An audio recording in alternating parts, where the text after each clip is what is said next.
പിതാവായ ദൈവമേ, ഞങ്ങളെവിടുത്തെ സ്തുതിക്കുന്നു. പുത്രനായ ദൈവമേ, ഞങ്ങളെവിടുത്തെ ആരാധിക്കുന്നു. പരിശുദ്ധാത്മാവായ ദൈവമേ, ഞങ്ങൾ അങ്ങയോട് നന്ദി പറയുന്നു. പിതാവും പുത്രനും പരിശുദ്ധാത്മാവുമായ സർവേശ്വര, ലോകത്തിൻ്റെ വിവിധങ്ങളായ ഭാഗങ്ങളിരുന്നു കൊണ്ട് ഈ ശുശ്രൂഷയെ സശ്രദ്ധം ശ്രദ്ധിച്ചുകൊണ്ടിരിക്കുന്ന എല്ലാവരുടെയും ഹൃദയങ്ങൾ തുറക്കണമേ. എല്ലാവർക്കും അവിടുത്തെ ആത്മാവിനെ വർഷിക്കണമേ. എല്ലാവരും സന്തോഷത്തിൻ്റെയും സൗഭാഗ്യത്തിൻ്റെയും മഹോന്നതയുടെ മേഖലകളിലേക്ക് അവിടുന്ന് തന്നെ കൈപ്പിടിച്ചുയർത്തണമേ. ഈശോയിൽ ഏറ്റവും പ്രിയം നിറഞ്ഞ സഹോദരി സഹോദരന്മാരെ, ഇന്ന് നിങ്ങളുടെ മുമ്പിൽ ഞാൻ നിൽക്കുമ്പോൾ ഒത്തിരിയേറെ ചിന്തകളും ആഗ്രഹങ്ങളും പ്രതീക്ഷകളും ദൈവം എൻ്റെ ഹൃദയത്തിൽ കുത്തി നിറച്ചു തരികയാണ്. അനേകം മക്കളെ, അവരുടെ ജീവിതങ്ങളെ ഞാൻ ദർശിക്കുകയാണ്. ഇഷ്ടങ്ങളുടെയും സന്തോഷങ്ങളുടെയും സുഖങ്ങളുടെയും വിജയങ്ങളുടെയും പിറകെ പോകാനാണ് എല്ലാവർക്കും താല്പര്യം.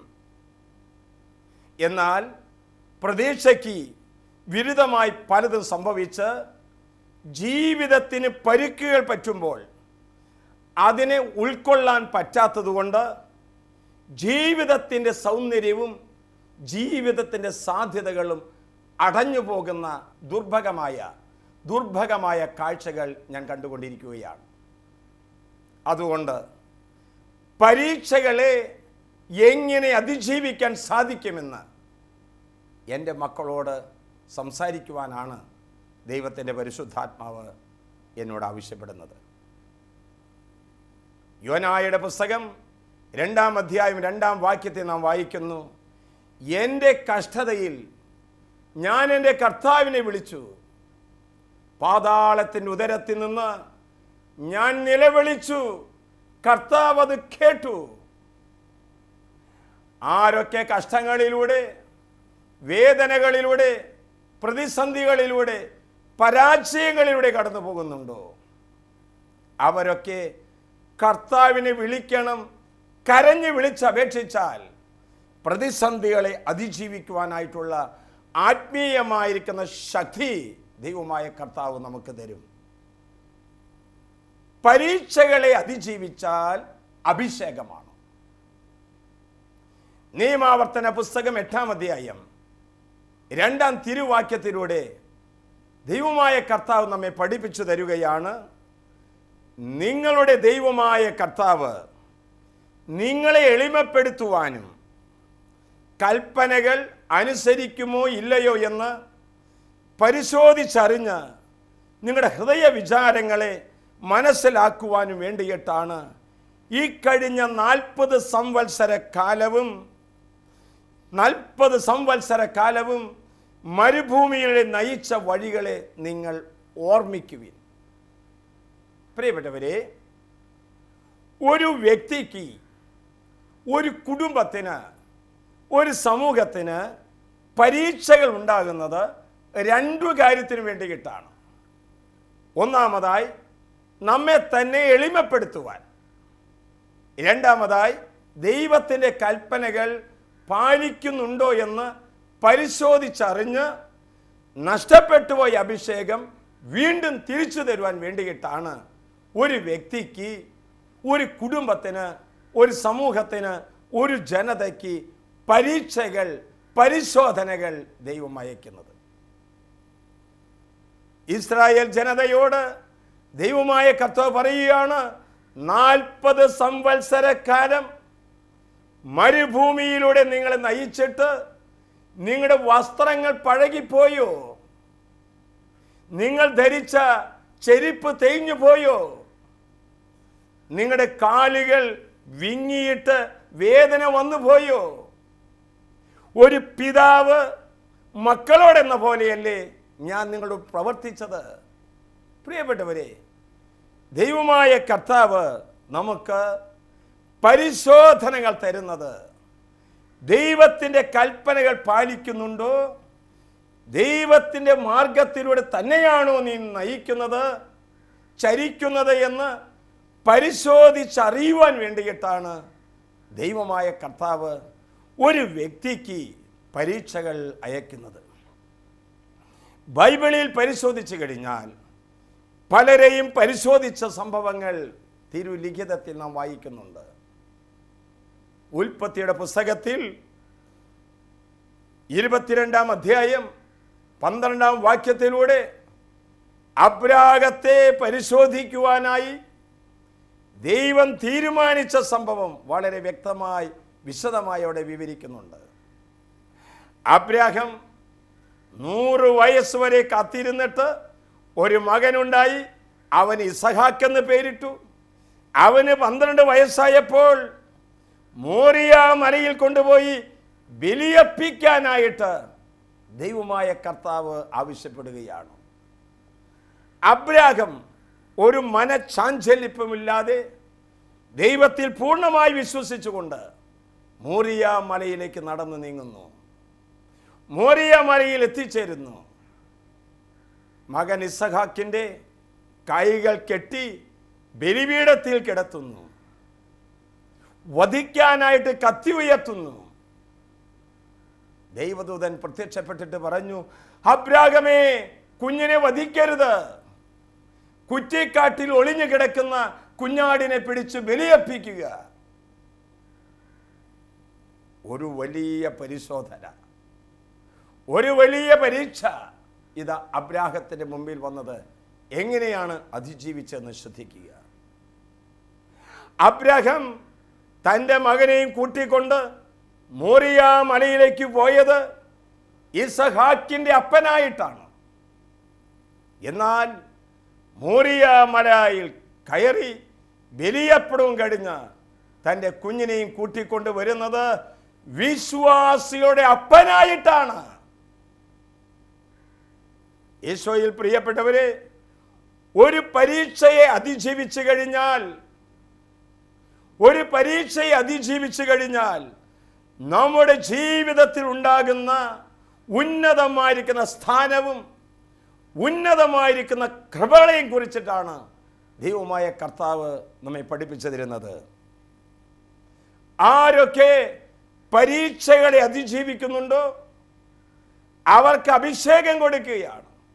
ഉയർന്ന തലത്തിലേക്ക് അവരെ പിടിച്ചുയർത്തുന്ന കാഴ്ചയാണ് ബൈബിളിൽ മുഴുവൻ നമ്മൾ കണ്ടുമുട്ടുന്നത്. രണ്ടാമത്തെ ക്രിസ്തു എന്നറിയപ്പെടുന്ന ഫ്രാൻസിസ് അസീസി തൻ്റെ ജീവിതത്തിലുണ്ടായ ഒരു പരീക്ഷയെക്കുറിച്ച് വിശദീകരിക്കുന്നുണ്ട്. എത്ര വലിയവരായാലും, എത്ര മഹോന്നതരായാലും, വിശുദ്ധരായാലും അവിടെ ജീവിതത്തിൽ പരീക്ഷണങ്ങളും പരിശോധനകളും പരീക്ഷകളും ഉണ്ടാകുന്നുണ്ട് എന്നുകൊണ്ട് തെളിവാണിത്. ഒരിക്കൽ ഫ്രാൻസിസ് അസീസി മുറിയിലിരുന്ന് പ്രാർത്ഥിച്ചുകൊണ്ടിരിക്കുന്ന വേളയിൽ അശുദ്ധമായ പ്രലോഭനകരമായിരിക്കുന്ന ചിന്തകളുമായി കഷ്ടപ്പെടുകയാണ്. ഫ്രാൻസിസ് അസീസി മുറിയിൽ നിന്ന് പുറത്തേക്ക് വന്നു.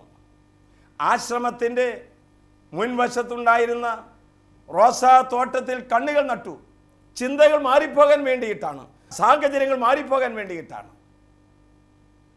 നോക്കിക്കൊണ്ടിരിക്കുന്ന വേളയിൽ ഈ തിന്മയുടെ സ്വാധീനം വിട്ടുപോകുന്നില്ല.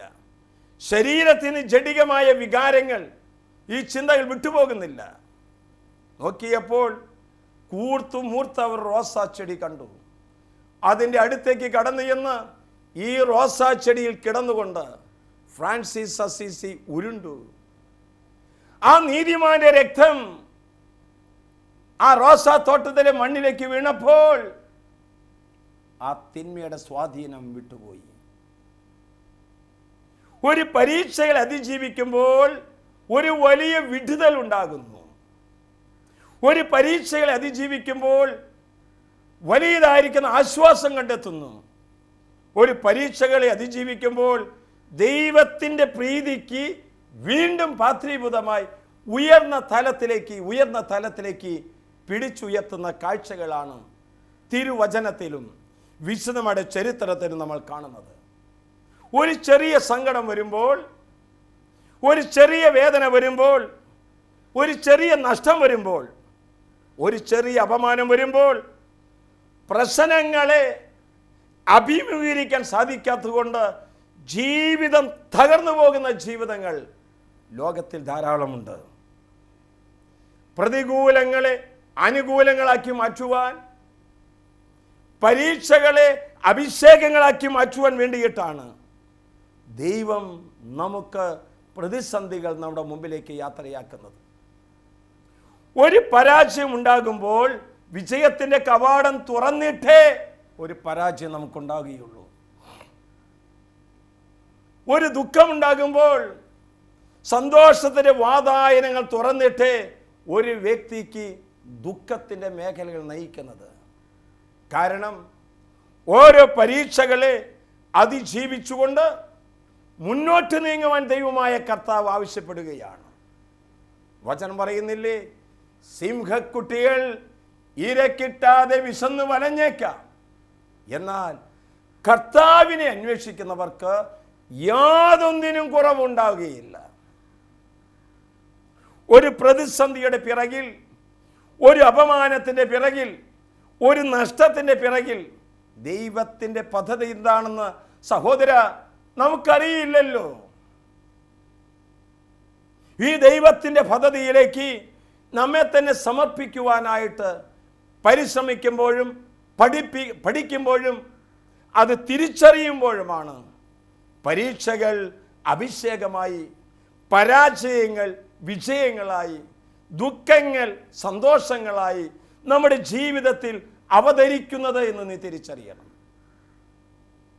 ജെറമയയുടെ പുസ്തകത്തിൽ 35-ാം അധ്യായത്തിൽ റഖാബിയുടെ കുടുംബത്തെക്കുറിച്ച് പരാമർശിക്കുന്നുണ്ട്. ജെറമിയ പ്രവാചകനോട് പറയുകയാണ്, പ്രവാചക, വീഞ്ഞു നിറച്ച തോൽക്കുടങ്ങളും പാനപാത്രവുമായിക്കൊണ്ട് റഖാബിയക്കാരുടെ കുടുംബത്തിൽ കടന്നു ചെല്ലുക, അവർ കുടിച്ചുല്ലസിക്കട്ടെ. അവിടെ ചെന്നപ്പോൾ തോൽക്കുടങ്ങളും വീഞ്ഞിൻ്റെ പാനപാത്രം നീട്ടിയപ്പോൾ യോനാദാബ് പറയുകയാണ്, ഞാനോ എൻ്റെ ഭാര്യയോ മക്കളോ മരുമക്കളോ വീഞ്ഞു കുടിച്ചിട്ടില്ല, മദ്യം സേവിച്ചിട്ടില്ല, ഞങ്ങൾ വലിയ വലിയ കൊട്ടാരങ്ങൾ താമസിച്ചിട്ടില്ല, മുന്തിരിത്തോട്ടങ്ങൾ നട്ടുപിടിപ്പിച്ചിട്ടില്ല. ഞങ്ങളുടെ പിതാവ് ഞങ്ങളോട് പറഞ്ഞു തന്നിരിക്കുന്നത്, ലഹരി വസ്തുക്കൾ നിന്റെ കുടുംബത്തെ കയറ്റരുത്, വലിയ വലിയ കൊട്ടാരങ്ങളിലും മന്ദിരങ്ങളിലും വസിക്കേണ്ട, നിങ്ങൾക്കായി മുന്തിരിത്തോട്ടങ്ങൾ നട്ടുപിടിപ്പിക്കേണ്ട. ദൈവമായ കർത്താവ് നിങ്ങൾക്ക് ആവശ്യമുള്ളതെല്ലാം തരുമെന്ന് വാഗ്ദത്തം ചെയ്തിട്ടുണ്ട്. ജെറമിയയുടെ പുസ്തകം 35-ാം അധ്യായം 19-ാം തിരുവാക്യത്തിൽ വരുമ്പോൾ ദൈവമായ കർത്താവ് യോനാദാബിനോട് പറയുന്നു, യോനാദാബേ, നിന്റെ മുമ്പിലേക്ക് വെച്ച് നീട്ടിയ വീഞ്ഞിൻ്റെ പാനപാത്രങ്ങളും തോൽക്കുടങ്ങളും വേണ്ടെന്ന് വെക്കാൻ, ദൈവത്തിൻ്റെ കൽപ്പനകൾ അനുസരിക്കാൻ, നിന്റെ പിതാവിൻ്റെ ആഗ്രഹം നിറവേറ്റാൻ തിരുമനസ്സായ നിനക്ക് കർത്തൃസന്നിധിയിൽ ദൈവവേല നടത്തുവാൻ ആൺതരി അറ്റുപോകുകയില്ല എന്ന് ഞാൻ നിന്നോട് പറയുന്നു. മക്കൾ ശ്രദ്ധിച്ചു, തൻ്റെ മുമ്പിലുണ്ടായ ഒരു തിന്മയുടെ സാഹചര്യത്തെ അതിജീവിച്ച് കഴിഞ്ഞപ്പോൾ ദൈവം കൊടുത്ത വാഗ്ദത്തമാണ്, യോനാദാബേ, ദൈവത്തിൻ്റെ കൽപ്പനകളും പിതാമഹൻ്റെ ആഗ്രഹങ്ങളും അന്യോന്യം പാലിച്ചതിന് ഞാൻ നിനക്ക് തരുന്ന സമ്മാനം, നിന്റെ തലമുറയിൽ കർത്തൃ ശുശ്രൂഷ നടത്തുവാൻ, ദൈവവേല നടത്തുവാൻ ആൺതരി നഷ്ടപ്പെട്ടു പോകുകയില്ല, അറ്റുപോകുകയില്ല എന്ന്. ഒരു പരീക്ഷയെ അതിജീവിച്ച് കഴിഞ്ഞാൽ, ഒരു പ്രതിസന്ധി അതിജീവിച്ച് കഴിഞ്ഞാൽ, ഒരു ദുഃഖത്തെ അതിജീവിച്ച് കഴിഞ്ഞാൽ ദൈവത്തിൻ്റെ അനുഗ്രഹവുമായി ദൈവമായ കർത്താവ് നമുക്ക് വേണ്ടി കാത്തു നിൽക്കുകയാണ്. പത്രോസിൻ്റെ ലേഖനം 4-ാം അധ്യായം 12-ാം തിരുവാക്യത്തിൽ നാം വായിക്കുന്നു, പ്രിയപ്പെട്ടവരെ, നിങ്ങളെ പരിശോധിക്കുവാനായിട്ട് അഗ്നിപരീക്ഷകൾ ഉണ്ടാകുമ്പോൾ അതിനെ അതിജീവിച്ച് കഴിയുമ്പോൾ ദൈവം സ്നേഹിക്കുന്നവർക്ക് അവിടുന്ന് വാഗ്ദാനം ചെയ്തിരിക്കുന്ന നിത്യ കിരീടം നൽകും. Praise the Lord, praise the Lord. പ്രിയപ്പെട്ടവരെ, പരീക്ഷകൾ ക്ഷമയോടെ സഹിക്കേണ്ടി വരുന്നവർ ഭാഗ്യവാന്മാരാണ്. പ്രശ്നങ്ങളെ സമചിത്തതയോടെ അതിജീവിക്കുന്നവർ ഭാഗ്യവാന്മാരാണ്. വചനം പഠിപ്പിച്ചു തരികയാണ്, പരീക്ഷകളെ അതിജീവിച്ച് കഴിയുമ്പോൾ തന്നെ സ്നേഹിക്കുന്നവർക്ക് ദൈവം വാഗ്ദാനം ചെയ്തിരിക്കുന്ന ജീവന്റെ കിരീടം അവർക്ക് ഞാൻ നൽകും. ഈ ജീവന്റെ കിരീടം നേടുവാൻ വേണ്ടിയിട്ടാണ് ദൈവമായ കർത്താവ് നമ്മോട് പറയുന്നത്, പരീക്ഷകളെ അതിജീവിക്കുക, പ്രലോഭനങ്ങളെ അതിജീവിക്കുക, തിന്മകളുടെ മേൽ ഭരണം നടത്തുക. അപ്പോഴാണ് ദൈവത്തിൻ്റെ ശക്തിയും ദൈവത്തിൻ്റെ കൃപകളും നമുക്ക് അനുഭവിക്കാൻ സാധിക്കുക. ഈശോയിൽ പ്രിയപ്പെട്ടവരെ, എങ്ങനെയാണ് പരീക്ഷകളെ നമ്മുടെ മുമ്പിൽ വരുന്ന ചെറുതോ വലുതോ ആയിക്കുന്ന പരീക്ഷകളെ എങ്ങനെ അതിജീവിക്കാൻ സാധിക്കും? ഒന്നാമതായിട്ട് നമ്മുടെ ശരീരത്തെ ഓരോ ദിവസവും ദൈവത്തിനായി സമർപ്പിക്കണം.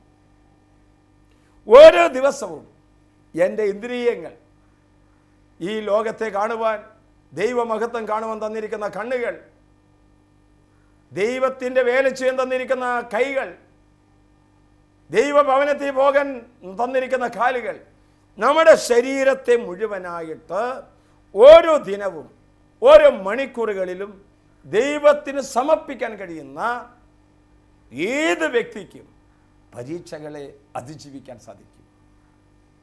പരീക്ഷകളെ അതിജീവിക്കാൻ സാധിക്കണമെങ്കിൽ വചനം പറയുന്നില്ലേ, വഞ്ചന നിറഞ്ഞ ആസക്തികളാൽ കലുഷിതമായിരിക്കുന്ന പഴയ മനുഷ്യനെ ദൂരെ വലിച്ചെറിയുവിൻ, നല്ലതും പ്രീതികരവും പരിപൂർണവുമായത് തിരഞ്ഞെടുക്കാൻ അപ്പോൾ നിനക്ക് സാധിക്കും. എപ്പോൾ? ദൈവത്തിൻ്റെ ഇഷ്ടം നിർവഹിക്കുമ്പോൾ. ദൈവത്തിൻ്റെ ഇഷ്ടം നിർവഹിക്കുവാനായി ദൈവം തന്നിരിക്കുന്ന ഈ ശരീരത്തെ ഓരോ ദിവസവും പ്രഭാതത്തിലും ഓരോ രാത്രികാലത്ത് കിടക്കാൻ പോകുന്നതിനേക്കാൾ മുൻപായും ദൈവത്തിന് സമർപ്പിച്ചു പ്രാർത്ഥിക്കണം. ഈ സമർപ്പണമാണ് പരീക്ഷകളെ അതിജീവിക്കാൻ സഹായിക്കുന്ന ഒന്നാമത്തെ കാര്യം. 2, മനസ്സിനെ ദൈവത്തിൻ്റെ നിയന്ത്രണത്തിനായി നമ്മൾ വിട്ടുകൊടുക്കണം. നമ്മുടെ മനസ്സിൽ അവിടെയാണ് നന്മ തിന്മകളുടെ വിവേചനങ്ങളൊക്കെ നടക്കുന്നത്. ഇന്ദ്രിയങ്ങളിലൂടെ കടന്നു വരുന്ന എല്ലാ ചിന്തകളെയും വിവേചിച്ചറിയുന്ന മനസ്സിന് ദൈവകരങ്ങൾക്ക് വിട്ടുകൊടുക്കണം. പ്രിയപ്പെട്ടവരെ, ഒരു നന്മയും ഒരു തിന്മയും ഉണ്ടാകുമ്പോൾ നന്മയെ തിരഞ്ഞെടുക്കാൻ വളരെ എളുപ്പമാണ്. ഒരു നന്മയും ഒരു തിന്മയും ഉണ്ടാകുമ്പോൾ നന്മയെ തിരഞ്ഞെടുക്കാൻ വളരെ എളുപ്പമാണ്. എന്നാൽ 2 നന്മകൾ ഒരുപോലെ കടന്നു വരുമ്പോൾ കൂടുതൽ നന്മയെ തിരഞ്ഞെടുക്കാൻ സാധിക്കണമെങ്കിൽ മനസ്സിൻ്റെ നിയന്ത്രണം ദൈവകരങ്ങളിലേക്ക് നമ്മൾ സമർപ്പിച്ചിട്ടുണ്ടാകണം. നന്മ തിന്മകൾ തിരഞ്ഞെടുക്കാനായിട്ടുള്ള ഈ കഴിവ് ദൈവത്തിൻ്റെ വാഗ്ദാനമായ പരിശുദ്ധാത്മാവിലൂടെ നമുക്ക് കരഗതമായി തീരുമ്പോഴാണ് ദൈവത്തിൻ്റെ ഇഷ്ടമനുസരിച്ച് എൻ്റെ മനസ്സിനെ നവീകരിക്കാൻ സാധിക്കുന്നത്. മനസ്സിൻ്റെ നവീകരണം വഴി നല്ലതും പ്രീതികരമായതും പരിപൂർണമായതും നമുക്ക് തിരഞ്ഞെടുക്കാൻ കഴിയണമെങ്കിൽ മനസ്സിൻ്റെ നിയന്ത്രണം ദൈവകരങ്ങളിലേക്ക് നമ്മൾ പൂർണ്ണമായിട്ടും ഭരമേൽപ്പിക്കുമ്പോഴാണ് അത് സാധ്യതമായി തീരുന്നത്. മൂന്നാമത്തെ കാര്യം, പ്രലോഭനങ്ങളെ അതിജീവിച്ച് അഭിഷേകത്തിലേക്ക് ഇറങ്ങണമെങ്കിൽ, പ്രതിസന്ധികളെ അതിജീവിച്ച് ദൈവത്തിൻ്റെ അനന്തമായ സാധ്യതയിലേക്ക് കടന്നു വരണമെങ്കിൽ, മൂന്നാമതായി സജ്ജനങ്ങളുമായി നമ്മൾ ഇടപഴകണം. ഇന്ന് ഒന്ന് ആലോചിച്ചു നോക്ക് സഹോദര, നീ ഏറ്റവും അടുത്തറിയുന്നവർ അവരെ വിശ്വസിക്കാൻ കൊള്ളാവുന്നവരാണോ? സ്നേഹിക്കാൻ കൊള്ളാവുന്നവരാണോ? ദൈവത്തിൻ്റെ വഴിയുടെ നടക്കുന്നവരാണോ? അതുകൊണ്ടാണ് ആത്മീയ പിതാക്കന്മാർ പറയുന്നത്, സജ്ജനങ്ങളുമായിട്ട് നിങ്ങൾ അടുത്ത് ഇടപഴകുക. സജ്ജനങ്ങളുമായി മാത്രം ഇടപഴകുക. അവിടെ കൂടെ മാത്രം നീ പോകുക. നല്ലതിനോട് ചേർന്ന് നിന്നാൽ നമ്മൾ നല്ലവരായിത്തീരും. ചന്ദനത്തോട് ചാരി നിന്നാൽ ചന്ദനം മണക്കും. ചാണത്തോട് ചാരി നിന്നാലോ ചാണം നാറും. ഇന്ന് നമ്മൾ ഇടപഴകുന്ന വ്യക്തികൾ, നമ്മൾ സംസാരിക്കുന്ന വിഷയങ്ങൾ, നമ്മൾ കണ്ടുമുട്ടുന്ന സാഹചര്യങ്ങൾ ഏതാണെന്ന് നീ വിലയിരുത്തണം. സജ്ജനങ്ങളുമായി ചേർന്ന് നിൽക്കുമ്പോൾ നല്ല ചിന്തകൾ നമുക്കുണ്ടാകും, നല്ല പ്രവൃത്തികൾ ചെയ്യാൻ സാധിക്കും. ഞാൻ ഇന്നും ഓർക്കാറുണ്ട്, ജെറുസലേം വചന കൂടാരത്തിൽ ഇതാ വെക്കേഷൻ കാലഘട്ടമാകുമ്പോൾ അനേകായിരം കുഞ്ഞുങ്ങൾ വന്ന് വചനം ശ്രവിക്കാൻ വരുന്നുണ്ട്. ഓരോ ബാച്ചുകളിലും പ്രത്യേകമായ വിധത്തിൽ ധ്യാനങ്ങൾ അവർക്ക് നടക്കുന്നുണ്ട്. ഒരിക്കൽ ഒരു കുഞ്ഞ് എന്നോട് പറഞ്ഞത്, അവർ എഴുതി തന്നത് ഞാൻ ഫയലിൽ സൂക്ഷിച്ചിട്ടുണ്ട്. ആ കുഞ്ഞ് പറയുകയാണ്, ധ്യാനത്തിൽ കൂടിയപ്പോൾ ദൈവസ്നേഹത്തെക്കുറിച്ചും ക്ഷമിക്കുന്ന സ്നേഹത്തെക്കുറിച്ചും കേട്ടുകഴിഞ്ഞപ്പോൾ ആ 7ാം ക്ലാസ്സുകാരി പെൺകുട്ടി ഒരു കൊച്ചു കടലാസിനകത്ത് എഴുതി തന്നിരിക്കുകയാണ്, എൻ്റെ വീട്ടുകാരും വല്യപ്പൻ്റെ വീട്ടുകാരും തമ്മിൽ വഴക്കിലാണച്ചോ. ഞാൻ ധ്യാനം കഴിഞ്ഞ് കടന്നു ചെല്ലുമ്പോൾ വല്യപ്പൻ്റെ വീട്ടിലേക്ക് പോകുന്ന വഴി നിറയെ കാടും പടലും പിടിച്ചിരിക്കുകയാണ്. അതിലുള്ള പുല്ലും മുള്ളും ഞാൻ ചെത്തി മാറ്റും. 2 വശത്തും ബാൾസത്തിൻ്റെ പൂച്ചെടികൾ ഞാൻ നട്ടുവളർത്തും.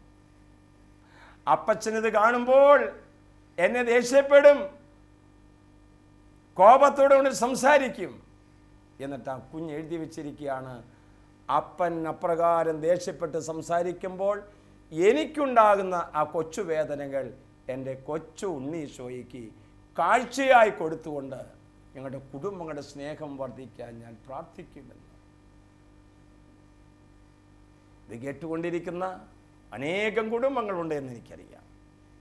ഇന്ന് ദൈവമായ കർത്താവ് നമ്മോട് പറയുകയാണ്, സത്ചിന്തകൾ നിങ്ങളുടെ മനസ്സിലുണ്ടാകട്ടെ, സത്പ്രവർത്തികൾ നമ്മുടെ ജീവിതത്തിൽ ഉണ്ടാകട്ടെ. അങ്ങനെ ദൈവത്തിന് പ്രീതികരമായ ജീവിതം നയിക്കാൻ ദൈവം നമുക്ക് കൃപ തരും. മക്കളെ, ജീവിതത്തിൽ ഒരിക്കൽ നഷ്ടപ്പെട്ടാൽ തിരിച്ചു കിട്ടാത്ത 3 കാര്യങ്ങളാണ് വാക്ക്, സമയം, അവസരം. ഒരു വാക്ക് പോയാൽ എൻ്റെ വായിൽ നിന്ന് പോയി കഴിഞ്ഞു, പിന്നെ തിരിച്ചെടുക്കാൻ പറ്റില്ല. ഒരു സമയം എനിക്ക് നഷ്ടപ്പെട്ടാൽ പിന്നെ തിരിച്ചു കിട്ടുകയില്ല. ഒരവസരം എനിക്ക് നഷ്ടപ്പെട്ടാൽ തിരിച്ചു കിട്ടുകയില്ല. ഒരിക്കലും തിരിച്ചെടുക്കാൻ പറ്റാത്ത 3 കാര്യങ്ങൾ നിന്നിൽ സംഭവിക്കാതിരിക്കട്ടെ. അത് സംഭവിക്കാതിരിക്കണമെങ്കിൽ ദൈവം തരുന്ന എല്ലാ പരീക്ഷകളെയും അതിജീവിക്കുവാനായിട്ടുള്ള മനസ്സ് നമുക്ക് വേണം. ദൈവമായ കർത്താവ് നമ്മോട് പറയുകയാണ്, പരീക്ഷകളെ അതിജീവിച്ചാൽ അഭിഷേകം, പരീക്ഷകളെ അതിജീവിച്ചാൽ വിടുതൽ, പരീക്ഷകളെ അതിജീവിച്ചാൽ വിജയങ്ങൾ, പരീക്ഷകളെ അതിജീവിച്ചു കഴിഞ്ഞാൽ നിന്റെ പേരും പ്രശസ്തിയും ജീവന്റെ പുസ്തകത്തിൽ എഴുതുവാനായിട്ട് ദൈവം നിന്നെ മാറ്റി നിർത്തുമെന്ന്. ആകയാൽ പ്രിയപ്പെട്ട മക്കളെ, ദൈവം തന്നിരിക്കുന്ന സമയവും ദൈവം തന്നിരിക്കുന്ന ആരോഗ്യവും ദൈവം തന്നിരിക്കുന്ന അവസരങ്ങളും ദൈവത്തിൻ്റെ ഇഷ്ടമനുസരിച്ച് വിനിയോഗിച്ചുകൊണ്ട് അതിനെ പൂർണ്ണമാക്കാൻ നമുക്ക് ശ്രമിക്കാം. നമുക്ക് കരങ്ങൾ കൂപ്പാം. കർത്താവായ ഈശോയെ, പരീക്ഷകളെ അതിജീവിച്ചുകൊണ്ട് ജീവൻ്റെ പുസ്തകത്തിൽ ഞങ്ങളുടെ പേരുകൾ എഴുതാൻ തക്കവണ്ണത്തിൽ ഞങ്ങളുടെ ജീവിതങ്ങളെ അവിടുന്ന് നിർമ്മലമാക്കി തരണമേ. ഞങ്ങളുടെ ആശകളും ആഗ്രഹങ്ങളും ഈ പുണ്യമായ നിമിഷത്തിൽ ലോകത്തിൻ്റെ വിവിധങ്ങളായ ഭാഗങ്ങളിരുന്ന് ശപിച്ചുകൊണ്ടിരുന്ന സർവ്വമക്കൾക്കും പരീക്ഷകളെ അതിജീവിച്ച് അഭിഷേകത്തിൻ്റെ മാർഗത്തിലൂടെ നീങ്ങുവാനായിട്ടുള്ള വരവും കൃപയും നൽകി അനുഗ്രഹിക്കണമേ. ആമേൻ.